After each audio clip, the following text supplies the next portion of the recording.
You can contact me directly at instructor@grg001.courses.entangoliving.com if you want to ask a question or to make a suggestion.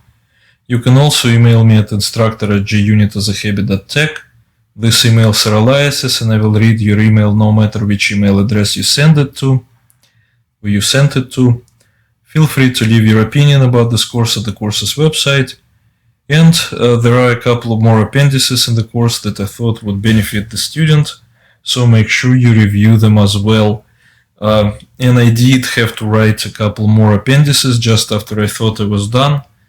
And I left this kind of farewell in place, so you can see that course is never really done. It's always morphing, it's always changing until you feel it's close to perfect, or as close to perfect it's ever going to get, etc. So please take a look at a couple more appendices that follow. Don't forget the addenda. The addenda are meant to move you forward with minor version changes within the JUnit 5 version envelope. And so don't relax, because there is still some material to cover.